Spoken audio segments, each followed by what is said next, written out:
Que tu crées ton entreprise, il y a plusieurs éléments qu'il faut comprendre. Il y a plusieurs éléments qu'il faut savoir. Dans cette vidéo, je veux pas parler de manière précise d'un élément très important.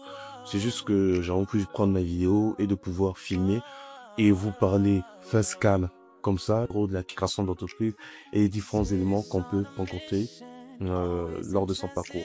Premièrement, lorsque tu crées ton entreprise, la difficulté que tu vas d'abord rencontrer, c'est le régime social, c'est-à-dire comment tu vas décliner ton entreprise. Ce que je conseille souvent à mes clients, c'est vu que la majorité ils commencent en n'ayant aucune compétence. Ce que je conseille, c'est dans mon marché en B2C. Il faut savoir que j'ai un marché en B2C et un marché en B2B. Précisément dans mon marché en B2C, il faut savoir que lorsque je commence avec des clients, je leur dis précisément de se lancer en tant qu'entreprise individuelle. En tant qu'entreprise individuelle, ce qui est bien, c'est que tu as plusieurs avantages, surtout en termes de fiscalité. Et ça va te permettre en gros de comprendre d'abord l'environnement, l'entreprise en tant que telle, avant de pouvoir se développer.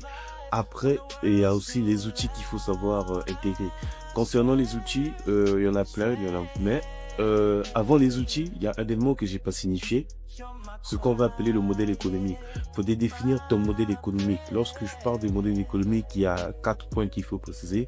Il y a premièrement les marges, deuxièmement les récurrences, troisièmement les coûts et quatrièmement les CA, le CA, le chiffre d'affaires autrement dit. Ce sont les 4 éléments que tu dois maîtriser, tu dois contrôler, tu dois savoir générer dans ton entreprise, tu dois connaître quelles sont les marges que tu peux faire entre les différents produits, quels sont les produits récurrents que tu peux vendre, quels sont les coûts. Quand je parle des coûts, je parle des charges. Quels sont le coût de ton entreprise et quel est le chiffre d'affaires que tu utilises. Et après avoir maîtrisé tous ces éléments, je vais bien sûr entrer en profondeur dans tous ces éléments. C'est pas ça l'objectif de la vidéo. Mais après avoir compris tout ce monde, deuxièmement, il faudrait passer sur les systèmes et les outils que tu peux intégrer à ton entreprise. Sur les systèmes et les outils que tu peux intégrer à ton entreprise, il y en a plein. Il y a ces systèmes de CRM que tu dois intégrer. Le CRM, précisément, lorsque tu viens de te lancer, il ne faudrait pas chercher les CRM. Après, si tu génères plus de 10 000 euros, peut-être tu peux chercher à introduire des CRM. Mais si tu génères moins de 10 000 euros, par exemple, si tu es un entrepreneur et je génère 6 000, 5 000, 7 000 euros, ce que je peux te conseiller, c'est d'avoir juste un dashboard Excel sur lequel tu vas noter personnellement toutes les informations. Comme ça te permet de pouvoir travailler, de pouvoir comprendre les procès de ton entreprise et de pouvoir comprendre comment fonctionne ton entreprise. Deuxièmement, il y a aussi les outils de les automatisations que tu dois mettre, surtout vis-à-vis de ta prospection, tu dois tout automatiser, sinon tu pourras pas atteindre un trafic carrément énorme. Et sur les automatisations, il y a des applications comme Zapier et Make qui peuvent te permettre de pouvoir automatiser. Par contre, derrière, il faut avoir le côté technique pour comprendre comment ça fonctionne. Mais ça s'apprend. Mais logiquement, il y a Zapier et Zapier et Make pour pouvoir comprendre comment fonctionnent tous ces éléments. Après, il y a des outils aussi de paiement, par exemple le volume de paiement en ligne, sur lesquels que tu peux implanter dans ton entreprise. Il y a aussi des outils de gestion, par exemple de projet, par exemple Monday. J'ai vu, ils font des publicités dernièrement. C'est aussi très bien. Et il y a aussi d'autres outils comme Miro. Miro, c'est pour décliner les différents process de ton entreprise, afin de tout comprendre au moins sur tous les points. C'est tu vas avoir plein de process, d'autres process qui vont te servir à rien.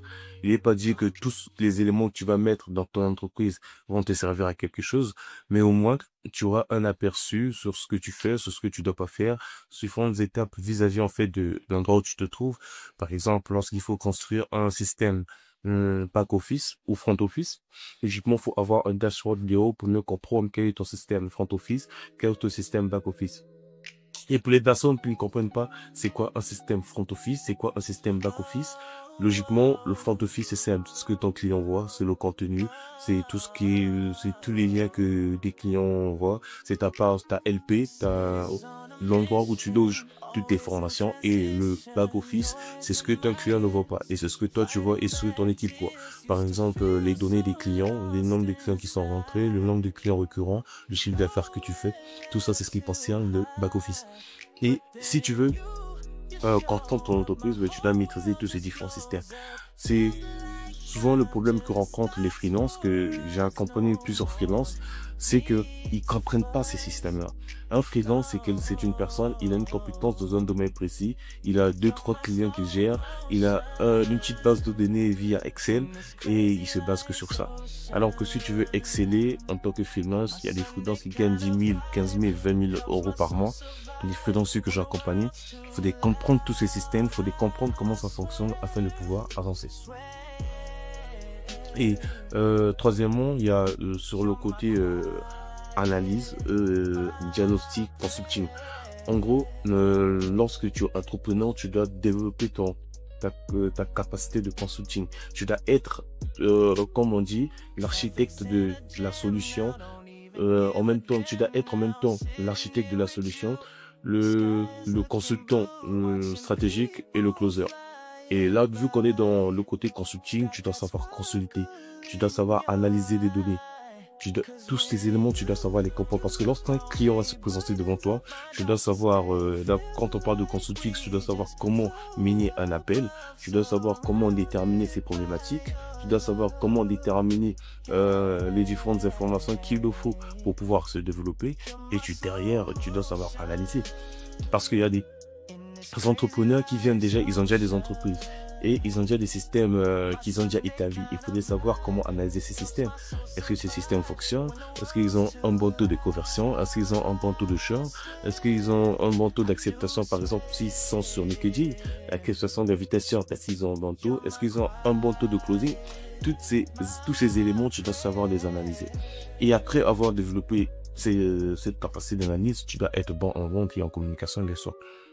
Tu dois savoir communiquer avec ton client, communiquer via différents plans. Bon, la communication, c'est tellement vague.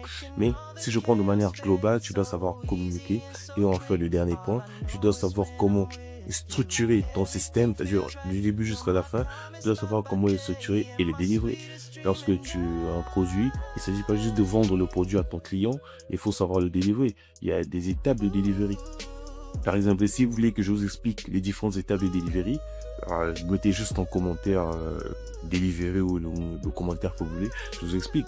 Même, il y a différentes manières de pouvoir délivrer un produit. J'ai des notions sur moi, des dossiers Notion qui montrent comment délivrer un produit. Donc, pour toutes les personnes qui vont répondre en commentaire, je vous envoie le Notion. Mais sinon, il faudrait savoir comment maîtriser tous ces différents process afin de pouvoir se développer.